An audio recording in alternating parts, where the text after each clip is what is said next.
it's Zena, Warthog Princess, and this video is to share some information about Tourette Syndrome.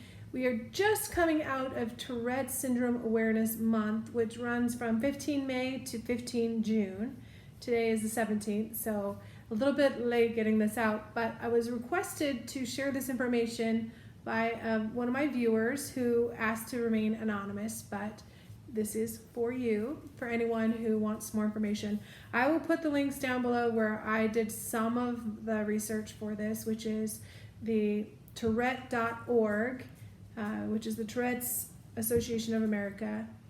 Canada has a separate thing as well, and there are some other links as I'll share below as well.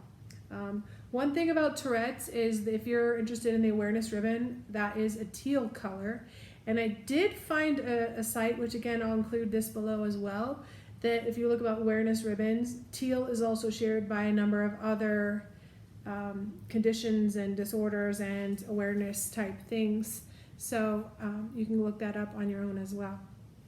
So what is Tourette's syndrome, also known as Tourette's disorder? It is a neurodevelopmental disorder that can cause tics. There might be vocal tics or physical, movements or whatever. They're involuntary, repetitive. They might last a certain amount of time and go away and come back. They might be worsened by things like stress, anxiety, illness, etc. They usually come on in adolescence, like 5 to 7 years old, and they probably worsen in the 8 to 12-year-old range as you kind of start going to puberty and whatnot. And they may last into adulthood. It's different kind of for everybody. They are, Tourette's is on the spectrum of tic disorders. It's not the only disorder that can cause tics and movements and whatnot. And like I said, they could be motor and or vocal. Tourette's is actually not rare. It's maybe not super common in your life. You might not see a lot of it. I've seen some, but I don't see a lot of it myself. But they say as many as 1 in 160 5 to 17-year-olds in the U.S. Have some sort of Tourette's, and even as many as 1 in 100 have various tic disorders. So 1 in 100, that's a lot, So you may have a lot of people around you and you just not even know it, which is probably a good thing, But some of them, like I said, are transient. They last for a few years while they're young, and then they grow out of them. And I've seen at least one case, I'm sure there's more, where there was a comedian on America's Got Talent, and he had gotten hit in the head with a softball, and after that he had Tourette's, or not Tourette's, sorry, that's a stuttering problem, disregard.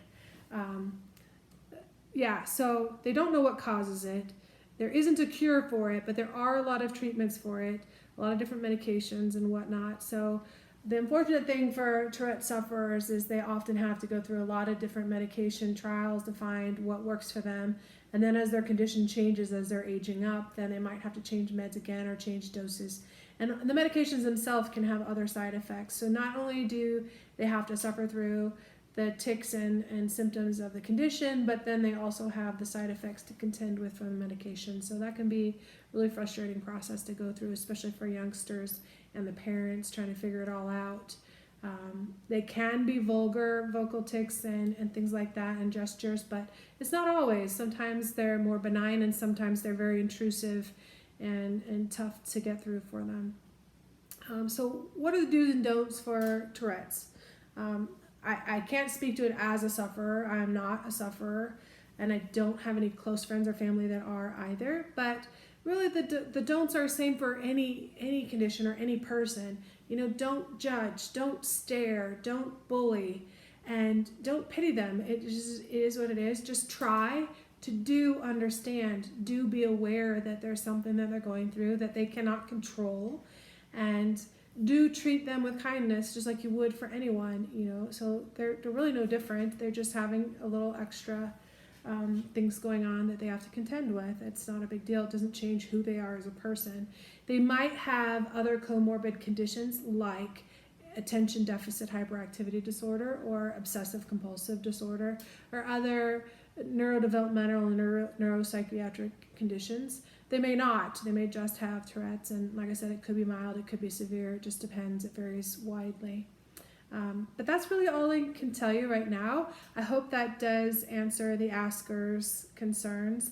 And if you have questions, by all means, reach out to me or someone you know, or do some research on your own.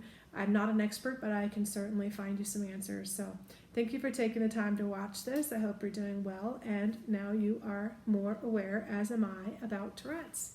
Take care. Bye for now.